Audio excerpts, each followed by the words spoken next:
Kane here today, and we're going to be doing something a little bit different with the video. Today we're going to be doing part 3 of covering the Space Marines, and we'll be looking at a general history of the Space Marines themselves. There will be 3 main areas we're going to go over. Now these aren't going to be deep dives into the lore surrounding those, because that's quite a lot of information to put into any one video.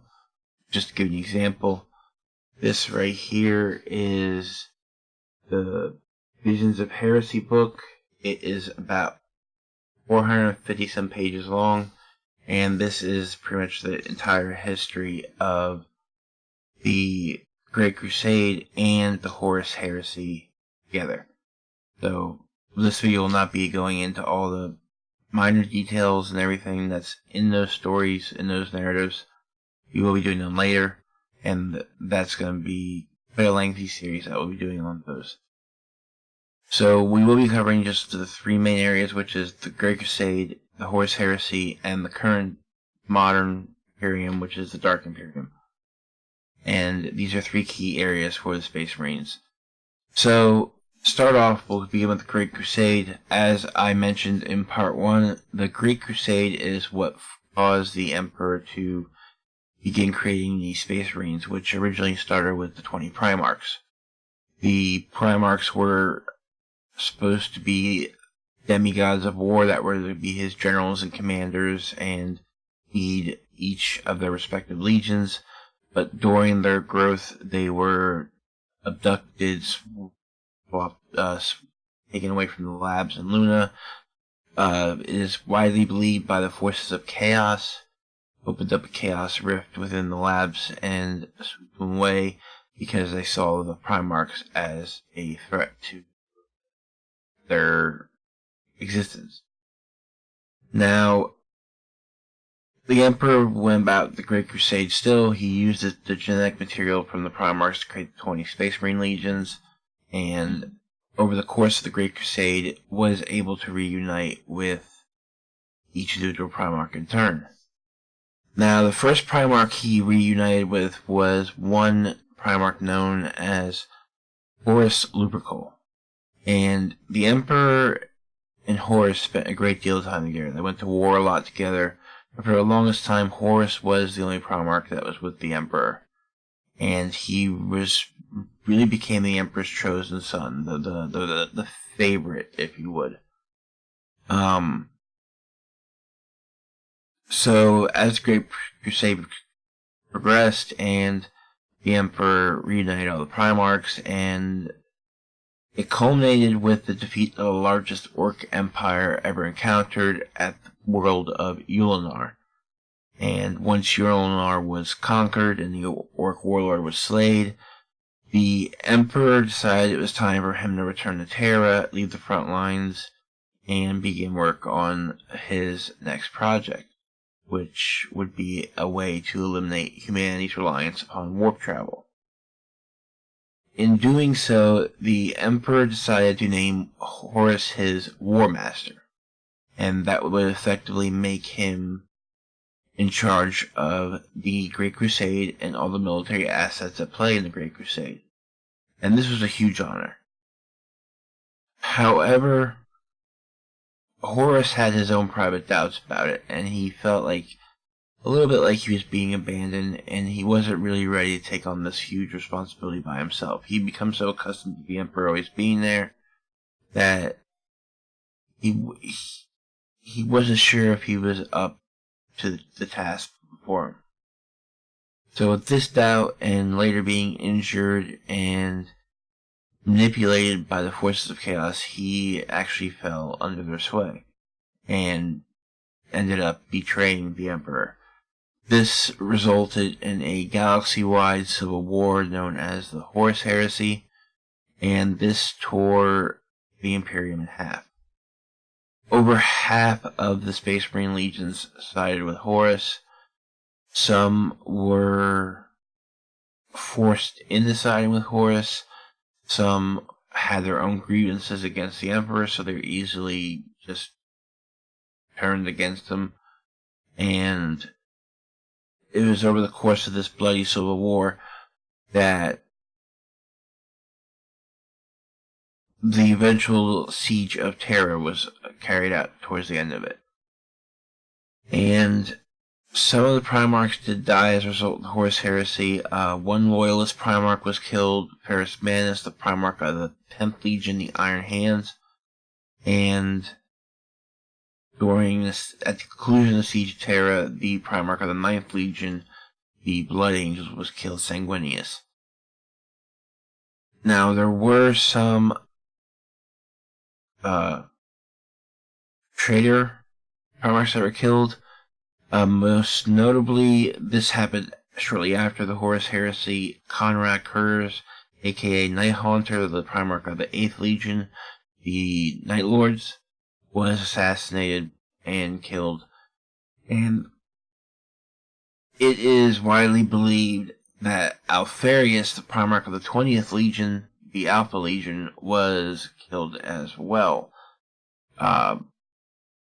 It's kind of hard to say whether this is definitively true or not, because we do discover throughout the novels and the lore of the Horus Heresy that Alfarius was actually not one single Primarch. He was a twin.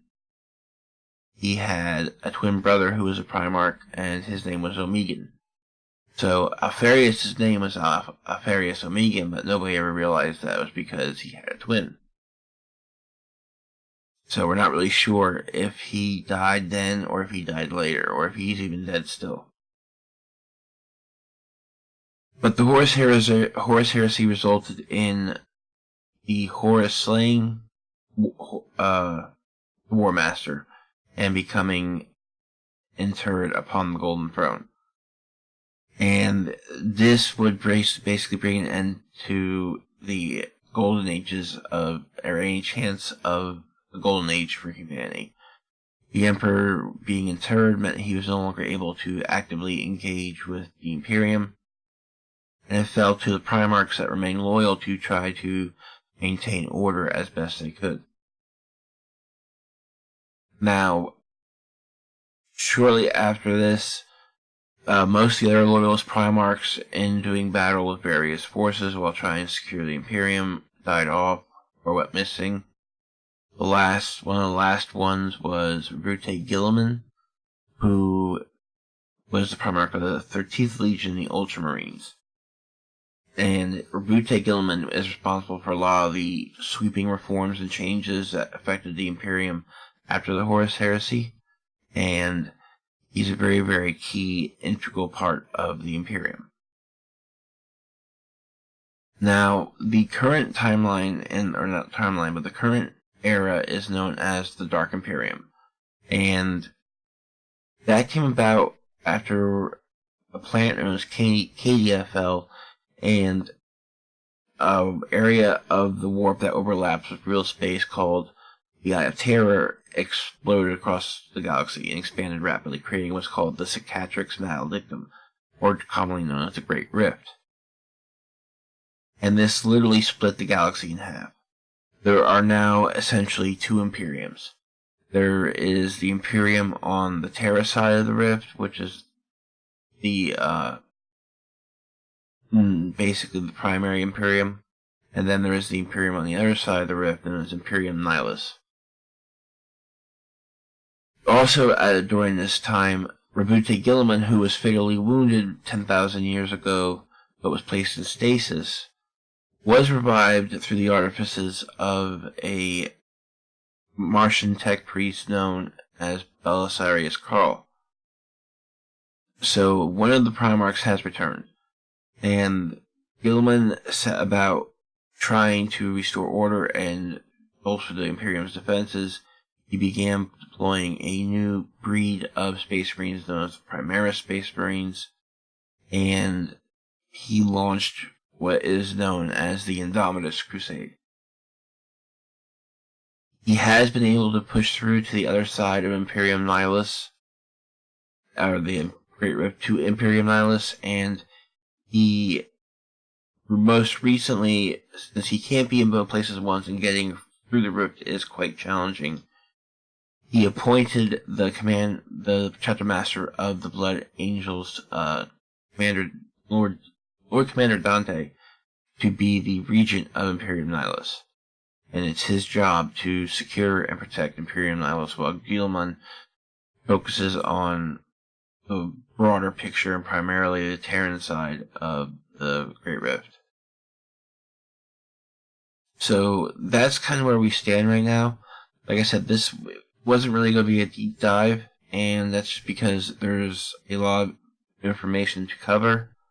This is just kind of a general overview of where we are, how we got here, and some of the things in the past.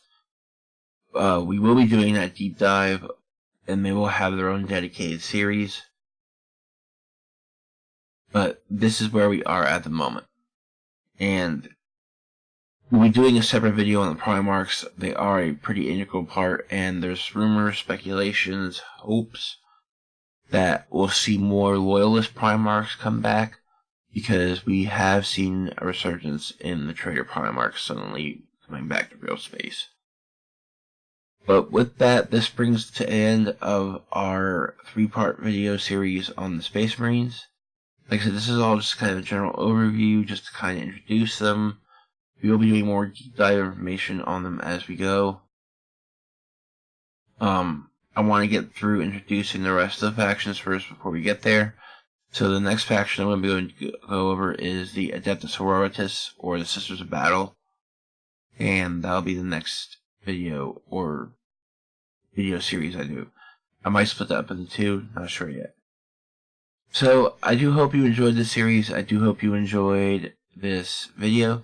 If you did, please hit that subscribe button, and also make sure to follow me on Twitter. The link's in the description below. And I will hopefully all see you again in the grim darkness of the poor future.